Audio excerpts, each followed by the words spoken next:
గ్రామం సోమనాథపురం, మండలం రావణపేట, యాదాద్రి జిల్లా. మీ గ్రామంలో మన కాంగ్రెస్ పార్టీ ఎంత మెజార్టీ ఇచ్చారు ఎమ్మెల్యే గారికి? మొత్తం 670 ఓట్లు వచ్చినాయి. అందులో 250 ఓట్లు టీఆర్ఎస్ ఓటాయి, 670 మాకు ఓటాయి, 434 ఓట్లు అత్యధికంగా వీరేశం గారికి వచ్చినాయి. గత సర్పంచ్ పాలన ఎట్లుంది మీ గ్రామంలో? ఈ సర్పంచ్ పాలన అంటే మనకి మీకు తెలియదు ఏముంది, ఆయన కొత్త ఏం కాదు ఆయన. ఇక ఆమె చెప్తుంది కదా ఇప్పుడు పెద్ద మనిషి, ఆమె చెప్పిన పక్కన నడుస్తుంది అంతా ఆడివాడి ఉంది. ఇది అలా మిషన్ దాని దగ్గర నీళ్ళు అన్నాడు, అంత మంచి వస్తున్నాయి. ఆ నీళ్ళకి తాగుతానికి నీళ్ళు ఇబ్బంది ఉన్నది. ఇప్పుడు ఊరికి బస్సు లేదు. 9 గంటలకు ఉదయం 9 గంటలకు బస్సు మన సాయంత్రం 4 గంటలకు వచ్చేది. ఓన్లీ రాత్రి 9 గంటలకు వస్తుంది. ఇది నైట్ బస్సు. మధ్యాహ్నం ఉదయం 9 గంటలకు ఒకసారి రావాలి. అదే బస్సు హైదరాబాద్ పోయి 4 గంటలకు వస్తుంది. ఆ బస్సు మాకు కంపల్సరీ బస్సు కావాలి. నెక్స్ట్ కాంగ్రెస్ పార్టీ అధికారంలోకి వచ్చి 60 రోజులు అయింది కదా? అవును. 70 రోజులు అవుతుంది కాంగ్రెస్ గవర్నమెంట్ వచ్చి. దీంట్లో ప్రజల స్పందన ఎట్లా ఉంది? ప్రజల స్పందన మంచిగానే ఉంది. వాళ్ళకి ఇంకేం కావాలంటే ఇదివరకే అప్పుడే ఆయన టీఆర్ఎస్ ఉంటే అదే వచ్చు అని చెప్పిన టీఆర్ఎస్ ఉన్న భూమి అమ్మిండు, జనాన్ని చూసుకోడు. పైన కాళేశ్వరం కడితేనే వాడు కుంగిపోయింది. మన హరీష్ రావు ఏమంటుండు, రేవంత్ రెడ్డి గారు మీరు రిజైన్ చేయండి, నేను క్వశ్చన్ ఏం చేస్తా అంటుండు. ఇది క్రాక్ వచ్చి కూడా 10 నెలలు అయింది. మరి మొన్న 70 రోజుల కింద ఈ మాట మాట్లాడుతుండు. మరి అంతకుముందు కనీసం 6 నెలలు గ్యాప్ ఉంది కదా, అప్పుడు చేయవచ్చు కదా. సింగూరు కూడా పరుడు వచ్చిందంట. మరి ఇంకోటి సుందిల్లా ఈ మూడు ప్రాజెక్టులు వచ్చినాయి. 1,80,000 కోట్లు, 1,00,000 కోట్లు అంటే ప్రజాధనం లూటి చేసినట్టే కదా. ఇప్పుడు 4 సార్లు కట్టారు, కనీసం ఒక 7 ఏళ్ళు కట్టారు. సరే తలుపులు కొట్టుకపోవడు, ఇరిగిపోవడు, అదొక భాగం. ఆయన కేసీఆర్ నల్గొండ మీటింగ్లో ఏమన్నాడు, మూసినది తలుపు కొట్టుకోలేదా, అది కొట్టుకోలేదంటే తలుపులు ఇరిగిపోవడం వేరు, కొట్టుకపోవడం వేరు. ప్రాజెక్ట్ అంటే ఏంటి, కనీసం 100 సంవత్సరాలు మనకు వినియోగంగా రావాలి. అది ఫస్ట్. కరెంట్ అన్నాడు, కరెంట్ 24 గంటల కరెంట్ ఎప్పుడు 12 గంటలు ఇచ్చింది చాలు. ఇప్పటికైనా ఈ గవర్నమెంట్ అయినా 12 గంటలు చాలు రైతులకు. దాని కరెంట్ వస్తే మనకి ఏ ఇబ్బంది లేదు. మహిళలకు కూడా ఇప్పుడు 57 ఏళ్ళ చేసింది కదా, మినిమం 60 ఏళ్ళకి వచ్చే వాళ్ళకన్నా ఇచ్చినా బాగుండే. అది ఇస్తలేడు. సో ఏంటంటే ఉద్యోగం చేసే వాళ్ళకు 58 ఏళ్ళు చేసేందుకే వాళ్ళు ముసలి అవుతున్నారు. 61 పెంచిండు. అది మాత్రం పిల్లలకి చాలా ఇబ్బంది అవుతుంది. నౌకర్లు వస్తలేవు. 58 ఏళ్ళు చేయాలని నా కోరిక. అయితే మీ గ్రామంలో ప్రజాపాలన కార్యక్రమం నిర్వహించగలమన్నా? అవును. దాని ప్రజల స్పందన ఎట్లా ఉంది? ప్రజలు అందరు ఇచ్చారు. మంచిగా ఉందంటే మంచిగా ఉంది అంటారు. దాని ప్రకారంగా చేస్తే యజమానులకు అందరికీ రేషన్ కార్డు ఇవ్వాలి, సో కరెంటు బిల్లు మాఫీ చేయాలి, ఈ గ్యాస్ ఇవ్వాలి, రైతు రుణమాఫీ చేయాలి, రైతు బంధు ఇవ్వాలి. రైతు బంధు విలువ 10 ఎకరాలు పెట్టినా ఏం ఇబ్బంది లేదు. 50 ఎకరాలని 100 ఎకరాలని కనీసం 10 ఎకరాలు చేసినా 100% వాళ్ళు వెళ్ళిపోతారు. కానీ మినిమం ఏమైనా ఒక 5% ఉంటుంది. అది లెక్కకు రాదు.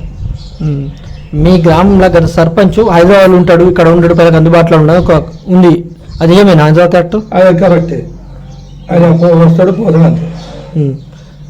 నెక్స్ట్ ఒక కాంగ్రెస్ పార్టీ అవకాశం పోటీ చేస్తారా? చేస్తాం. ఒకవేళ మీరు గ్రామంలో పోటీ చేసి గ్రామాన్ని ఏ విధంగా అభివృద్ధి చేస్తారు సర్పంచ్ అయితే? ఇప్పుడు ఉన్న సీసీ రోడ్లు ఇంక సరిపోతలేవు, ఆయనతో కూడా చేయాలి. వాటర్కి ఇబ్బంది లేకుండా చేయాలి. మనం వాటర్ ఫిల్టర్ ఒకటి పెడదామని చూస్తున్నాము, అది కూడా పెట్టిద్దామని చూస్తున్నా. మా విదేశంగా నడితే ఇస్తా అన్నాడు. 3 లక్షలు అయితే అని నన్ను అడిగిండు. 3 లక్షలు అయితే అని అన్న, అంటే 5 లక్షలు ఇస్తే నువ్వు ఎన్నో పెట్టించుకోపోయా అని చెప్పి ఆయన అన్నాడు. సరే అది ఇప్పుడు 60 రోజులు అవుతుంది, 70 రోజులే కదా వాళ్ళు వచ్చి. సరే వెనక ముందు వాళ్ళే ఇస్తారు, రోడ్డు కూడా వాళ్ళే ఇస్తారు.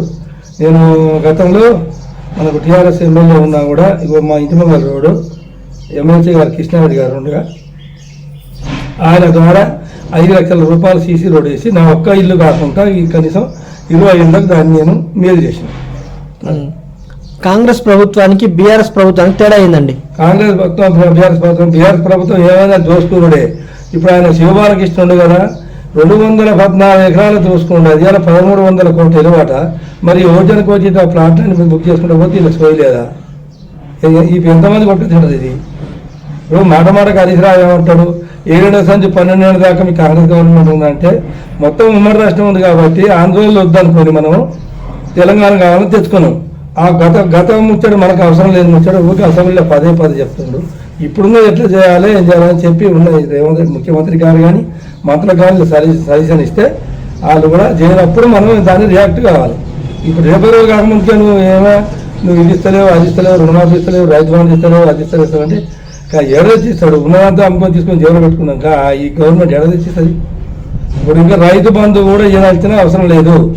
ఓట్ల మీద క్వింటాలకు 500 రూపాయలు బోనస్ ఇచ్చిననుకో కష్టం చేసినందుకు వస్తాయి. అది ఫస్ట్ పాయింట్. విన్నావా? ఎకరానికి ఎన్ని వస్తాయి అంటే 30 క్వింటాలు వస్తాయి. 3,515,000 రూపాయలు వస్తాయి. ఇప్పుడన్నా భూమి ఉన్నోళ్ళు పార్క్ ఇచ్చిపోయినా కూడా శిరసంగా ఓట్లు వస్తే ఆయనకి 7,000 వస్తాయి, ఇచ్చిపోయినానికి 7,000 వస్తాయి. దానికి అంతా మించింది రైతు బంధు కూడా అవసరం లేదు. నేను చెప్పిన విధానం చేస్తే అర్ధెకరం ఉన్న కాల్చి మొదలు పెట్టుకుంటే 10 ఎకరాల కూడా ఈ 5 క్వింటాలకు 500 రూపాయలు బోనస్ మంచిగా సెట్ అవుతుంది. పత్తికి ఇవ్వచ్చు, పెసర్లకి ఇవ్వచ్చు, కందులకి ఇవ్వచ్చు, అన్నిటికీ ఇవ్వచ్చు. సేవం చేసినట్టు ఏముంది రాళ్ళకైనా రబ్బర్కైనా ఇండ్ల జాగ్రత్త అమ్ముకున్నాను కూడా మన రైతు బంధే వస్తుంది. ఇవన్నీ సరి చేసుకోవాలి. గవర్నమెంట్ కొన్ని లోపాలన్నీ చేసుకోవాలి. వాళ్ళు చేసినట్టే ఇల్లు పోవద్దు. ఇల్లు కొన్ని కరెక్ట్ తీసుకోవాలి. ఎవరు నాకు పెడుతుండే ఎవరు పెడతాడని చూసుకోవాలి. వచ్చి ఇవ్వాలి. ఏడు చేస్తారు మరి పైసలని ఆయన ఇచ్చినట్టే ఏమి ఇస్తా పోదామంటే రైతులకు ఎంతసేపు ఉన్నా నాకు ఏడా జీవర పెట్టుకున్నాను నాకు ఏడా జీవర పెట్టుకున్న ఆలోచన ఉంది. కానీ ఇప్పుడు ఎట్లా మేలు మనకి ఏం చేయాలి? మన ప్రాజెక్టులు కట్టాలి. ఇంకా చాలా వాళ్ళు చేసే వర్కులు రోడ్లు వేయాలి. అవసరం ఉన్న కాదు. మరి ఇప్పుడు సిటీ సరౌండింగ్ చుట్టూ రైలు వేసుకోవచ్చు. 4 లైన్ వెంకరెడ్డి గారు అన్నట్టు 4 లైన్ కూడా వేసుకోవాలి. జనానికి చాలా ఇబ్బంది అవుతుంది. రామపేట అది పెట్టిర్రు, రోడ్డు పెట్టిర్రు, అది నడవనే ఆగిపోయింది.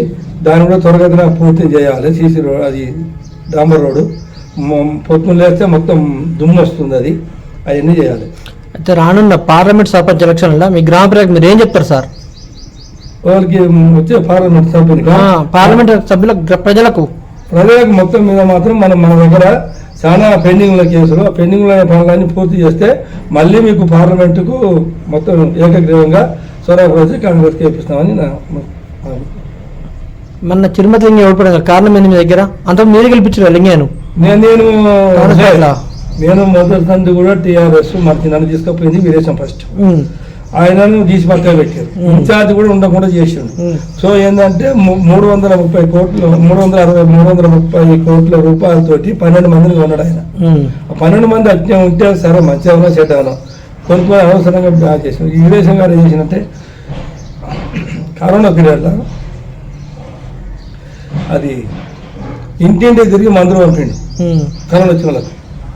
శవాన్ని కూడా తీసుకపోయి దాని చేసిన సంస్కారాలు ఉన్నాయి. దాన్ని బట్టే జనం ముందుకు వచ్చారు. ఇంత మెజార్టీ ఎవరు వస్తున్నారు అనుకుని 70,000 మెజార్టీ వచ్చినాయి. ఆయన మంచితనంతో అది ఆయన నన్ను తీసుకపోయిన తర్వాత కూడా అప్పటి నుంచి ఇప్పటిదాకా కూడా ఆయన మధ్య ఉన్నా, ఇప్పుడు కూడా ఆయన మధ్య ఉన్నా.